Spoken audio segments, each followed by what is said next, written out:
After Ronald DeFeo had confessed to shooting his entire family, attorney William Weber found himself faced with the difficult task of defending him. Weber began by investigating what went on in the DeFeo home.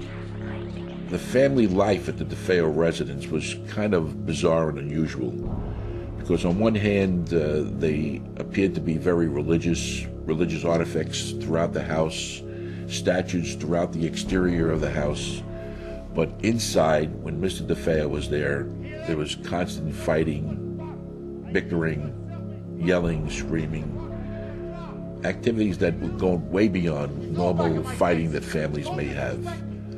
There were beatings that often would occur for no particular reason, from what I understand. The father would just fall into these terrible rages, and Ronald often became the focus of those rages. Ronnie's friends were afraid to come into the house because they were just afraid of the father. There was testimony about the father beating the wife in the presence of Ronnie's friends. And that kind of abuse often leads to abuse of others that are weaker or more subordinate. So when you look beyond the nice, quiet suburban street, there were troubles in that family. Many people told me about the abuse he received as a child from his father. On the other hand, I was also told about the great love he received from his mother and his close relationship with his brothers and one of the two sisters. So he was a very unusual and difficult personality. We were really a close family, you know. It's a shame what happened, but it happened. The other thing about Ronald DeFeo, of course, was he immediately started ranting and raving from prison that the devil made him do it.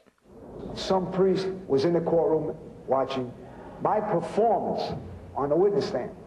He felt that my performance, I had to be possessed by the devil. You know, there were echoes of Charles Manson from the late 60s and the Sharon Tate murders in California. Ronald DeFeo had that same wild-eyed look as Charles Manson. I don't think he was dealing with a full deck.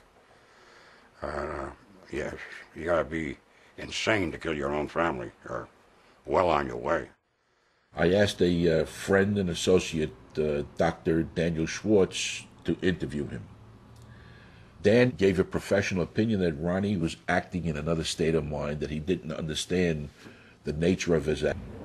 Weber decided on a plea of insanity. When he interviewed DeFeo about what he remembered happening on the night of the murders, a strange series of events was described that would prompt speculation about who was behind the killings. Ronnie had taken some drugs. He was watching television, and there was a war picture on. And at the end of the picture, Ronnie was in the room alone. He said initially he thought that he heard members of his family in another room conspiring to kill him. The one thing that he said, and sometimes he said it with a smirk, so I wasn't sure if it was truthful, but he said that a female with black hands gave me the rifle, and I went ahead and shot everybody. His original testimony was that at some point a hooded, black-handed demon handed him a weapon, and that he went upstairs, and that he committed the murder. He said the murder, not the murders. During the trial, one expert argued that DeFeo may not have acted alone. Herman Race was a criminologist hired by the defense. Herman Race, in a closed courtroom, that means they cleared out the public, told the judge and the prosecutor that some of the bodies had been moved, that they were not all killed in the positions they were found. He also said that he believed that multiple weapons were used, not just one high-powered rifle.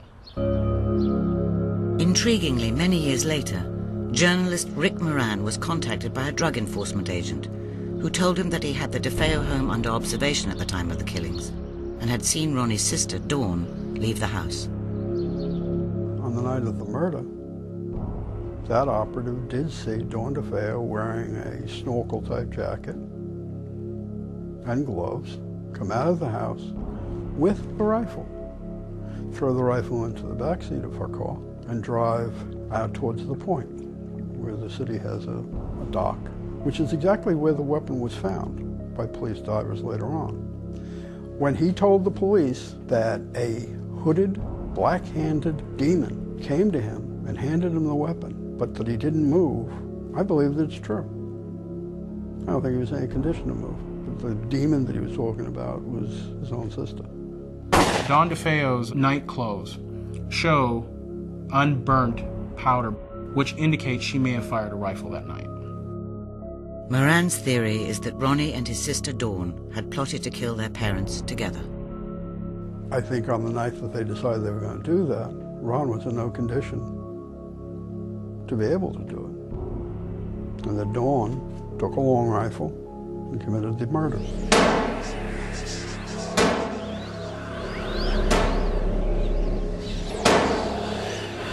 Unfortunately, in the frenzy of it, she apparently decided she was going to take out everybody.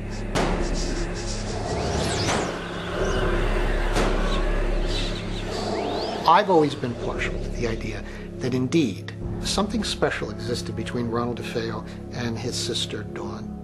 Now some say that that was incest, I don't know, but there was a special connection, a special bond, perhaps a bond of secrecy. She was the one that was killed the most violently. The head is just completely exploded. The theory is that Dawn DeFeo killed the family and that Ronnie, in despair, murdered Dawn. So he's responsible for one murder, which would also explain the grandfather's reaction of, you'll take all of the Ralphs, because he was the only one who was left and he didn't want to see anything more about relationships within the household or his family name being sullied. In fact, the jury found Ronald DeFeo to be guilty of all the murders and to be of sound mind. He was given 6 life sentences in February 1975.